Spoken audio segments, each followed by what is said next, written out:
Welcome back to Wake Up with Nubian Tigers Talk, a podcast brought to you by a group of Black Princetonians where we talk about issues impacting our Black and Brown communities.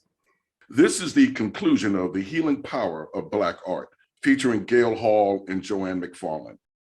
I think it's a shame that more people don't cleave to the power of just making, and that if this is a manifestation of your experience, of your inner life, your life is valuable.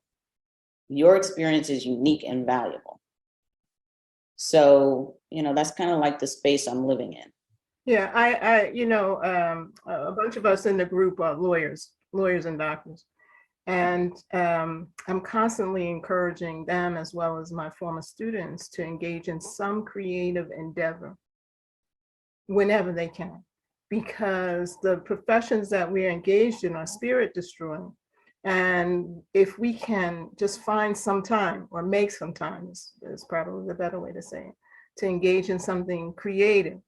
It is, as you say, Gail, it's healing, right? And as you say, Joanne, it allows that inner self to be valued and seen. So I'm just loving what I'm hearing from you. So let me ask. Oh, sorry, Ray. Because I'll take. No, I'm sorry. I'll have to edit this out. So Joanne talked about playing. I want to know how Joanne plays, and I want to know how Gail plays. What do you do when you get inspired?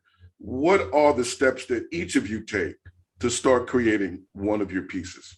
Gail, you want to go? Okay.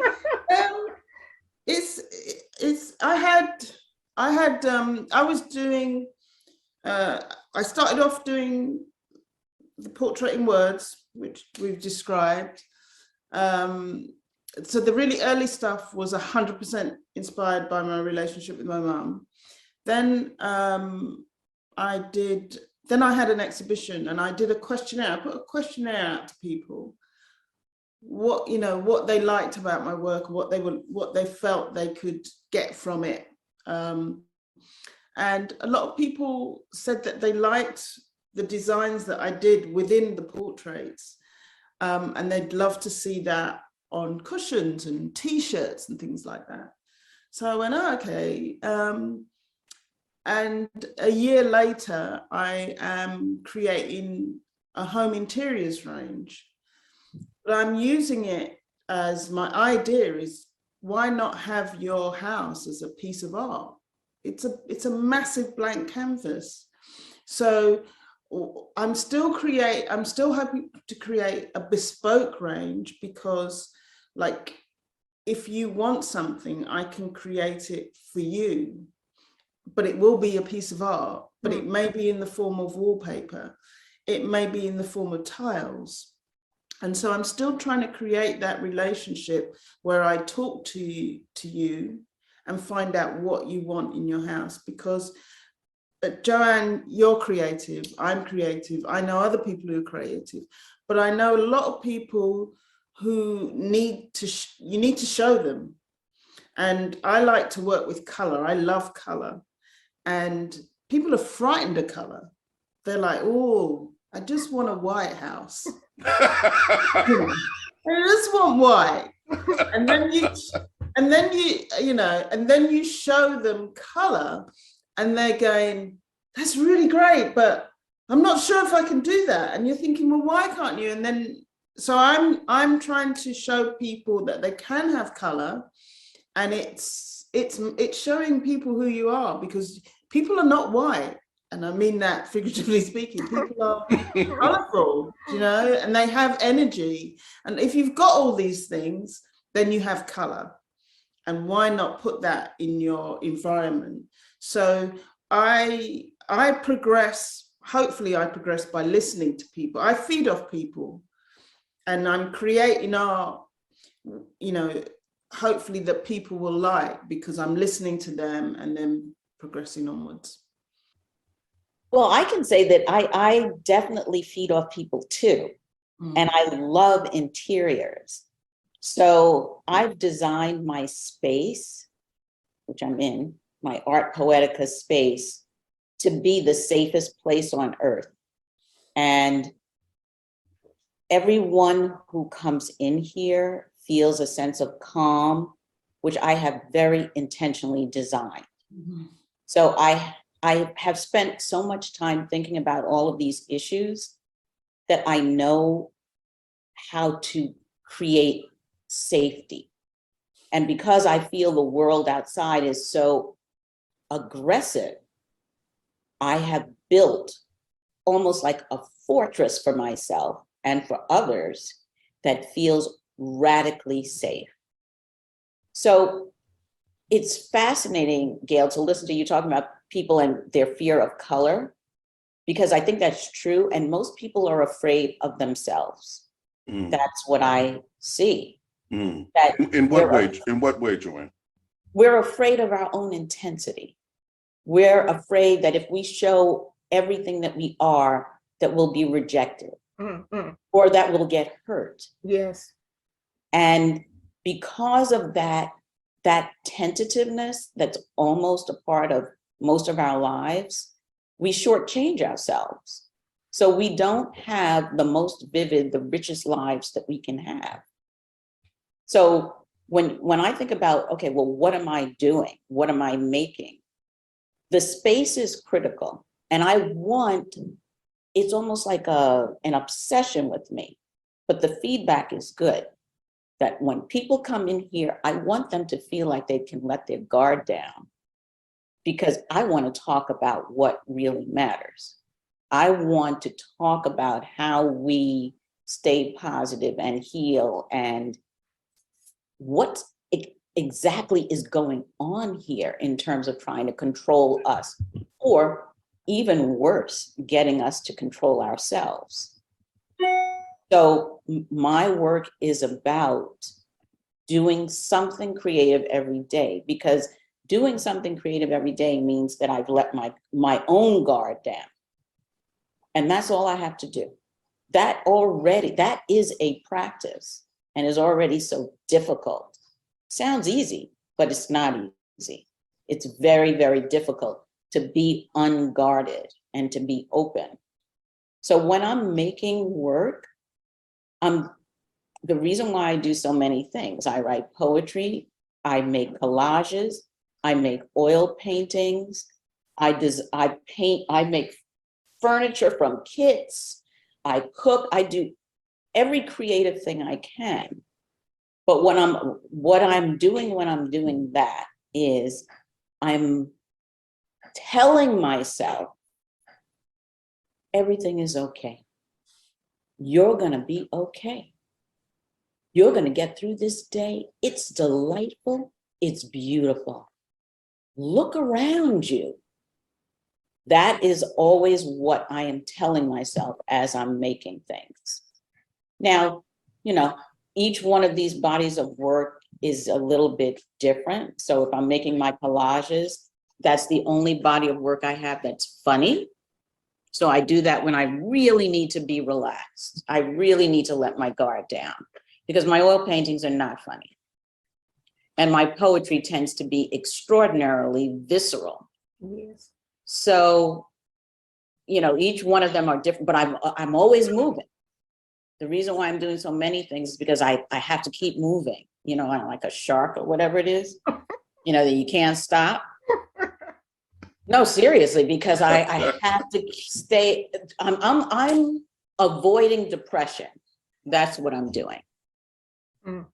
It's interesting to me that you both spoke about fear, and Joanne, in your personal statement, you have a thing about fear, and that resonated with me because I'm a big science fiction person, and there's a line of stories called the Dune series, and they have a mantra in there that's very long, but the opening sentence is, fear is the mind killer, right?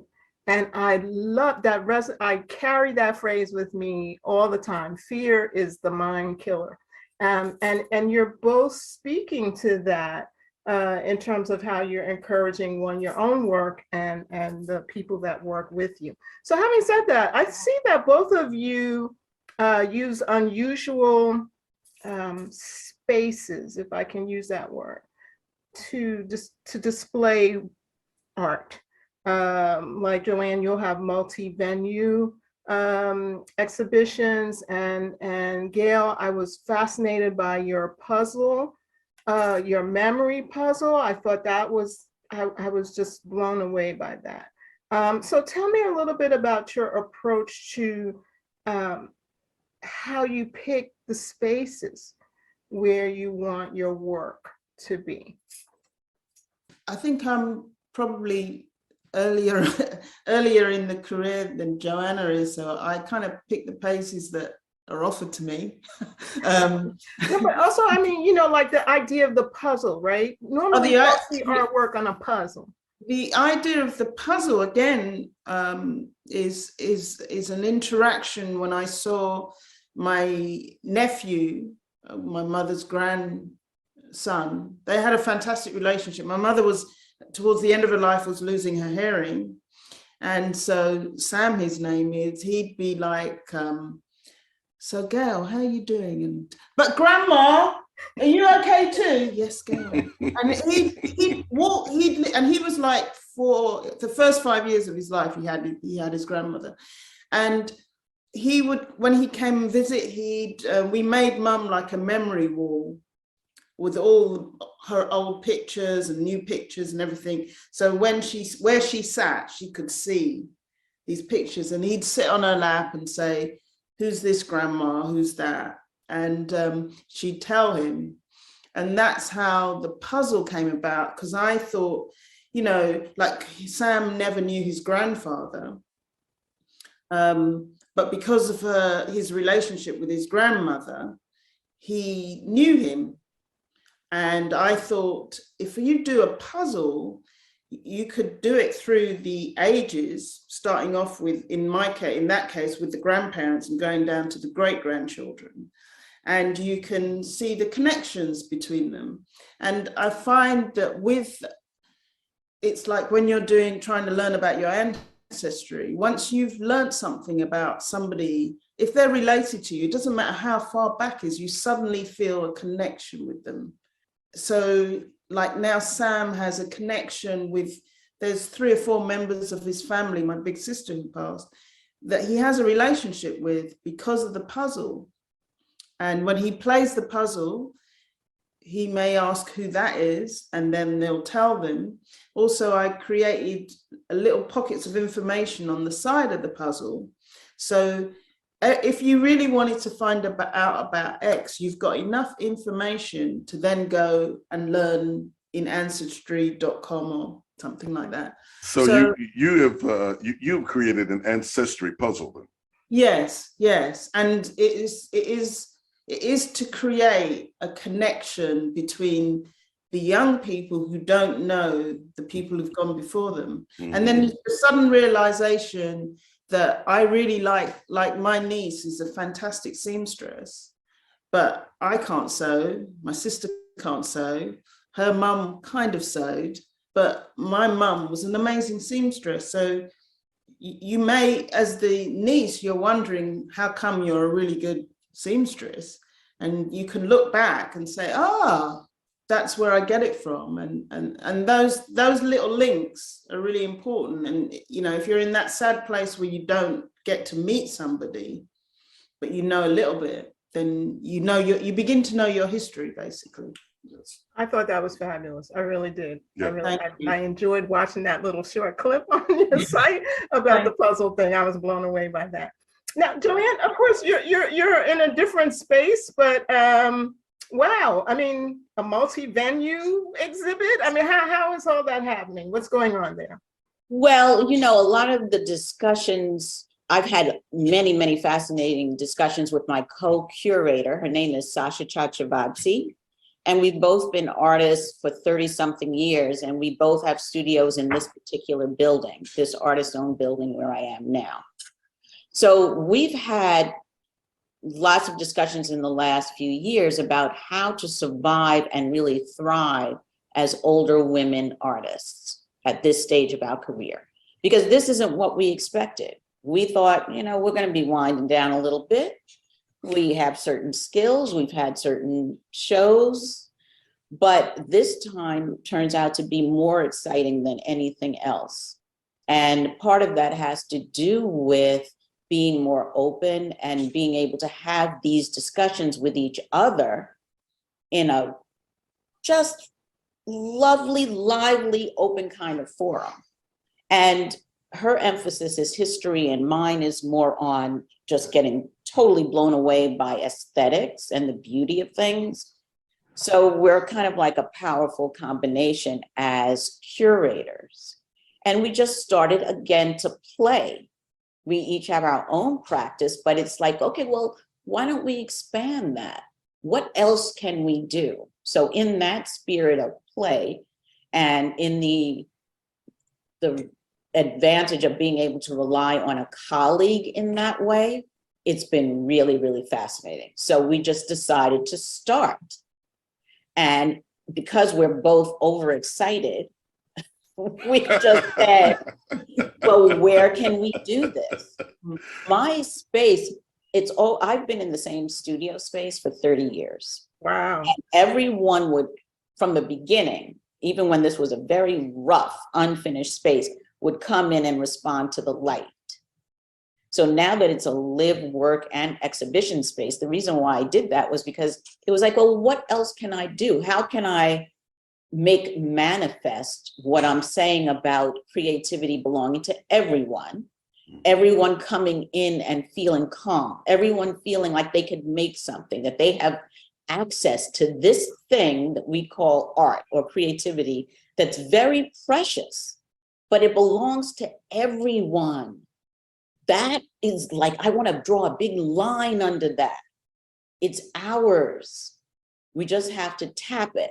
So for Sasha and me, we're looking for places that are a little bit funky, that someone doesn't expect to find art there. People don't expect to find art in a boathouse, but when they come in, they are just delighted. The problem for me has never, ever been the public. The public is eager and ready for you to do just about anything you want. They're just curious and they want to see, well, what can happen? So I always feel totally comfortable with working with the public and saying, come on in here and see. And then listening for the feedback that says, wow, this is really working, or what's going on here? It's extremely rare for somebody to be negative. In fact, I can't think of that ever happening. They might be quiet, they might not be sure, but they're very receptive. And so putting art in unusual places or just exposing people to artists that they're not familiar with. Mhm. So for instance, we have a show, I heard word last week that I just received a NISCA grant of $10,000. Yay, congrats. Thank you. This is the biggest grant I've ever gotten. Fantastic. Nice. Grant Fantastic.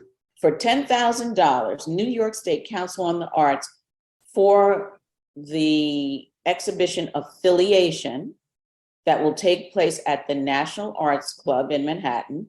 They were my fiscal sponsor. I'm a fellow there right now.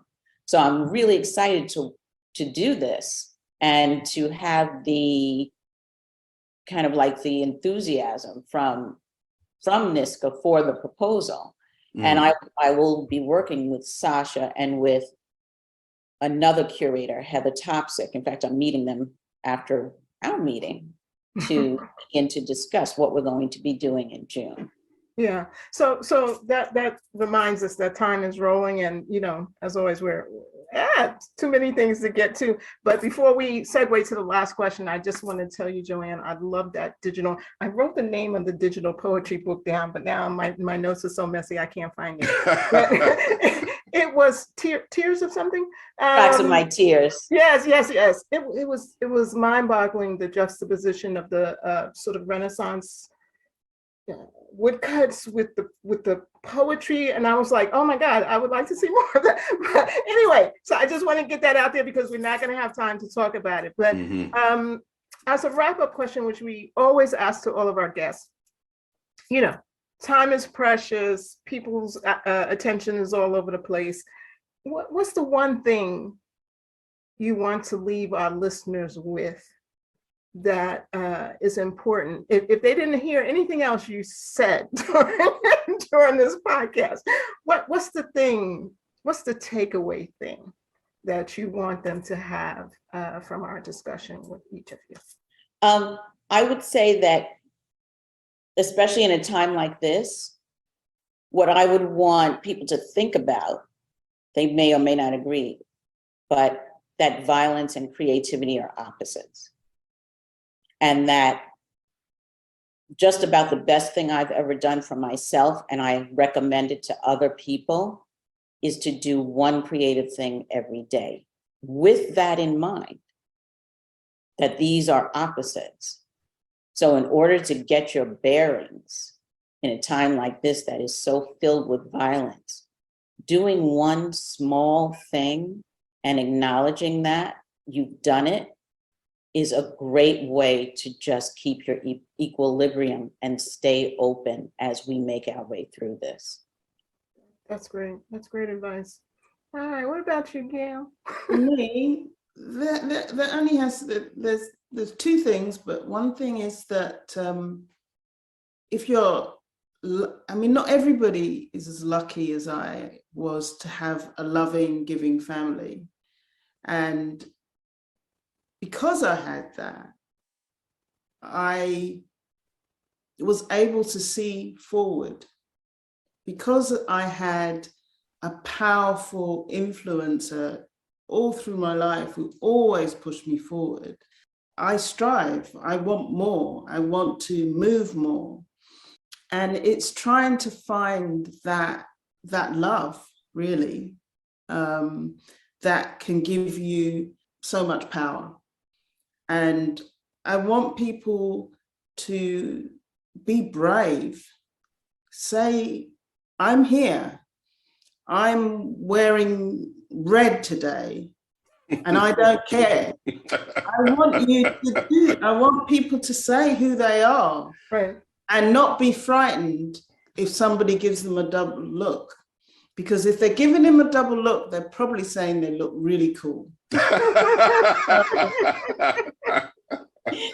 That's what I want. And I think because I've been lucky, and I freely admit not everybody is, to have that power of love in my life, I'm moving forward. That's great. That's good. I love it. You sisters were wonderful. Thank you so much. Before we say goodbye, can each of you let our listeners know where they can see your work? Okay. Well, I'm in the process of upgrading everything because I went through that process of doing everything myself, and that only works to a point. So I've employed some experts, and so I will have a brand new website early next year, and I will send you the link to. I mean, I'll send you the links. It's just going to be the same website as it is now, but it's going to be new next year, and it will show a bigger cross. That's what's on the website right now. It is limiting to compared to what I'm doing now. It's huge what I'm doing now compared to then. And also I'll be relaunching Instagram as well. So there'll be some social media sites, but that will probably not happen. The upgrade will not happen until maybe next year. But I will send you the link, because the links won't change. It will just, the input will change. Right, the content will change, yes. Yeah. Joanne? Well, yes, my website is up to date and I'm always posting current events there. I'm also represented by Acola Grief and Fine Art. So that also happened this year. So I'm really, really happy about that. Congrats. Thank you. I'm on Instagram Ooh, And so I will be sending some links about projects that are coming up early in the year. Mhm. And I'm really, really, really excited that I have a poetry collection that is coming out from Grid Books in just a couple of months. It's called Pullman. So a lot going on. Yeah. But you sisters are smoking it. Listen.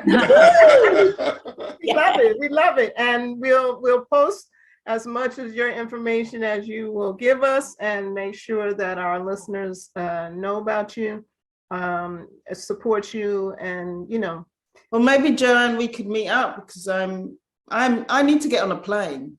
I have not been on a plane since 2020. yes, yeah. That would be great. And I can't, I need to see a different country. I really do. Well, if you Come come on to New over. York, I'll jump on Amtrak and I'll meet y'all up there. Where do you live? I'm in DC. And I'm in Brooklyn. Yeah, and Gail, if you come to New York, you'll get all of us. Okay. That's right. I We'll like all that. show We should up. get together. We'll all show up. So No, I like that idea, but yeah, I'd love to meet you all in person. It'd be great. and in That'd be the so good. immortal words of Gail's mom, you go, girls. Yeah.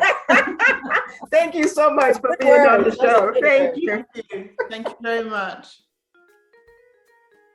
That was a great conversation with Gail and Joanne Michelle. And for me, I just felt inspired by the idea of creativity and how it's a healing power for people. And we just don't have enough of that in the world today.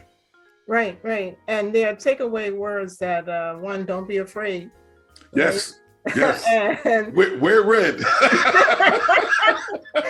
right. And that everyone can do something creative, and that we should do something creative every day. I just love those two takeaways. So it's a wonderful way to end the year. Yep. I hope all of our listeners have a wonderful holiday, no matter how you celebrate it, Christmas, Kwanzaa, whatever, Hanukkah.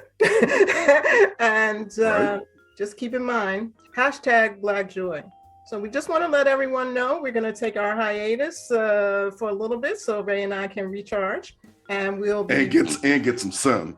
yeah. I guess well, I won't be getting any sun. So. I'm gonna be getting some sun. Well, enjoy your sun and try to send me some, but I will. and we'll come back in 2023, hopefully with some really fantastic shows for you. So everybody stay safe, be well. See you next year. Peace. If you enjoyed what you heard today, visit our website, NubianTigersPodcast.com. In addition to the podcast, we also post a resource page for each subject to provide additional sources of information. Follow us on Twitter. Our handle is @NubianTigers, written as one word. We're also on YouTube on the Nubian Tigers Podcast channel. Our podcast is hosted by Anchor FM, but if you have a favorite podcast app, we're probably on it. Just look for Nubian Tigers Talk. Looking forward to sharing some knowledge with you next time.